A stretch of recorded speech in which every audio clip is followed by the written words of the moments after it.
पितृ स्तोत्र अपने पूर्वजों के लिए किया जाता है। विशेष रूप से पितृ पक्ष में यदि पितृ स्तोत्र का पाठ किया जाए तो पितृदोष से मुक्ति मिलती है। पितृ प्रसन्न होकर अपने परिवारजनों को अपना आशीर्वाद प्रदान करते हैं और घर में सुख समृद्धि के योग बनते हैं। यहाँ तक कि जिन लोगों की कुंडली में पितृ दोष होता है उन्हें नित्य इस स्तोत्र का पाठ करना विशेष रूप से लाभदायी होता है। ओम नमः शिवाय। जय श्री कृष्णा। आप सभी साधकों का सनातन धर्मसार चैनल पर बहुत बहुत स्वागत है। मित्रों, पितृ स्तोत्र मार्कंडेय पुराण में वर्णित है। जो लोग नित्य इस स्तोत्र का पाठ नहीं कर पाते वह चतुर्दशी और अमावस्या के दिन इस स्तोत्र का पाठ कर सकते हैं। पुराणों में यह दिन पितरों के लिए विशेष रूप से समर्पित माना गया है। पितृ स्तोत्र बहुत महत्वपूर्ण स्तोत्र होता है। यदि किसी के घर में प्रतिदिन कलह और क्लेश होता रहता है, बनते हुए कार्य बिगड़ने लगते हैं, बार बार व्यक्ति स्वास्थ्य समस्याओं से जूझता है, घर में धन की हानि होती है, तो यह सभी समस्याएं पितृदोष के कारण भी हो सकती हैं। इसलिए यदि व्यक्ति पितृ स्तोत्र का नित्य पाठ करता है तो वह इन सभी परेशानियों से मुक्ति प्राप्त कर सकता है। साथ ही वह अपने पितरों को प्रसन्न कर उनका आशीर्वाद भी प्राप्त कर सकता है। चलिए पितृ स्तोत्र को प्रारंभ करने से पहले इस स्तोत्र को पढ़ने के कुछ विशेष लाभ के बारे में भी जान लेते हैं। मित्रों, जिस भी परिवार में पितृ स्तोत्र का पाठ नियम पूर्वक किया जाता है उस घर के सभी सदस्य प्रसन्न और स्वस्थ रहते हैं। परिवार में सभी कार्य सरलता पूर्वक होते हैं, किसी भी कार्य में कोई व्यवधान नहीं आता। इसी प्रकार से जो भी साधक नियमित रूप से इस स्तोत्र का पाठ करता है उसे अपने व्यापार और नौकरी में भी दिन प्रतिदिन तरक्की मिलती है, साथ ही उसका यश भी बढ़ता है, उसको उसके कार्य क्षेत्र में प्रसिद्धि भी प्राप्त होती है। इस स्तोत्र का पाठ करने से परिवार में सुख समृद्धि बनी रहती है, घर में कभी भी कलह और कलेश नहीं होता है, आपस में सदस्यों में लड़ाई झगड़े भी बहुत कम होते हैं, घर में शांति का वातावरण बना रहता है। पितृदोष के निवारण के लिए भी यह स्तोत्र मंत्र बहुत लाभकारी होता है। इस कारण जिन लोगों की कुंडली में पितृदोष होता है उन्हें तो इस स्तोत्र का पाठ नियमित रूप से करना चाहिए। यदि किसी व्यक्ति को स्वप्न में बार बार पितृ दिखते हैं तो उन्हें भी पितृ स्तोत्र का पाठ नियमित रूप से करना चाहिए, इससे उन्हें अवश्य लाभ प्राप्त होगा। तो चलिए आज की वीडियो प्रारंभ करते हैं और सुनते हैं पितृ स्तोत्र का हिंदी में अर्थ। मित्रों, आपको इस चैनल पर पितृ स्तोत्र की हिंदी व्याख्या सुनाई जा रही है क्योंकि आपके लिए कोई भी स्तोत्र मंत्र तभी लाभकारी होता है जब आप उसके अर्थ को समझें, उसके अर्थ को जानें। तो इस प्रकार से जब आप किसी भी स्तोत्र मंत्र का पाठ करें और आपको उसकी पूर्ण समझ हो तब वह स्तोत्र मंत्र आपके लिए ज्यादा लाभकारी होता है।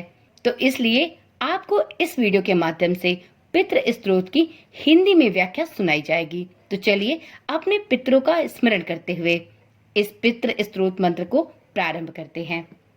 जो सबके द्वारा पूजा किए जाने योग्य, अमूर्त, अत्यंत तेजस्वी, ध्यानी और दिव्य दृष्टि से संपन्न है, उन पितरों को मैं सदा प्रणाम करता हूँ।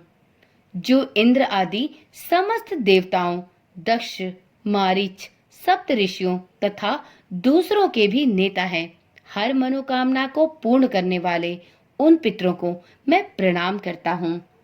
जो मनु आदि राजर्षियों, मुनीश्वरों तथा सूर्यदेव एवं चंद्रदेव के भी नायक हैं, उन समस्त पितरों को मैं जल और समुद्र में भी प्रणाम करता हूँ।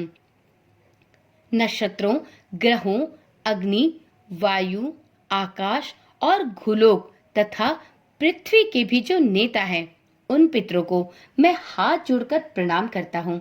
उनका आशीर्वाद सदैव मुझ पर बना रहे। जो देवर्षियों के जन्मदाता, समस्त लोकों द्वारा वंदित और सदा अक्षय फल को देने वाले हैं, उन पितरों को मैं हाथ जोड़कर प्रणाम करता हूँ। प्रजापति, सोम, कश्यप, वरुण और योगेश्वरों के रूप में स्थित पितरों को सदा हाथ जोड़कर मैं प्रणाम करता हूँ। सातों लोकों में स्थित 7 पितृगणों को प्रणाम है। मैं योग दृष्टि संपन्न स्वयंभू जगत पिता ब्रह्मा जी को भी प्रणाम करता हूँ। आपका आशीर्वाद सदा मुझ पर बना रहे। चंद्रदेव के आधार पर प्रतिष्ठित और योग मूर्तिधारी पितृगणों को मैं प्रणाम करता हूँ। साथ ही संपूर्ण जगत के पिता सोम को नमस्कार करता हूँ। उनका आशीर्वाद सदा मुझ पर बना रहे। अग्नि स्वरूप अन्य पितरों को मैं प्रणाम करता हूँ, क्योंकि श्री पितर जी यह संपूर्ण जगत अग्नि और सोममय है। उनका आशीर्वाद सदा बना रहे।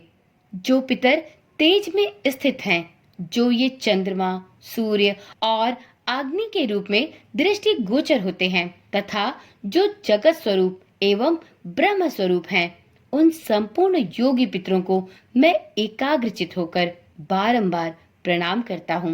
वे स्वधा भोजी पितर मुझ पर प्रसन्न हो, उनका आशीर्वाद सदा मुझ पर बना रहे। तो इस प्रकार से पितृ स्तोत्र संपूर्ण हुआ। तो एक बार अपने पितरों का स्मरण करते हुए, उनको प्रणाम करते हुए उनका आशीर्वाद ग्रहण करें। तो चलिए मित्रों, आपके पितर भी आपके पितृ स्तोत्र के इस पाठ से प्रसन्न हों और आप पर और आपके परिवार पर अपनी कृपा दृष्टि सदा सर्वदा बनाए रखें। इसी आशा और विश्वास के साथ इस वीडियो को यहीं पर समाप्त करती हूँ। मिलते हैं अगली वीडियो के साथ। मित्रों, आपको इस चैनल पर प्रत्येक दिन के अनुसार स्तोत्र मंत्र के पाठ हिंदी में सुनाए जाते हैं। यदि आप इन स्तोत्र मंत्रों को भली प्रकार से समझना चाहते हैं, इनकी हिंदी व्याख्या सुनने के इच्छुक हैं, तो इस चैनल को अभी ही सब्सक्राइब कर लें और साथ में नोटिफिकेशन बेल को जरूर ऑन करें, जिससे इस चैनल पर डाली जाने वाली ये सभी लाभकारी वीडियोस आपके पास सबसे पहले पहुंचते रहे। तो चलिए कल मिलते हैं एक ऐसी ही नई जानकारी वाली वीडियो के साथ। तब तक के लिए ओम नमः शिवाय, जय श्री कृष्णा, राधे राधे।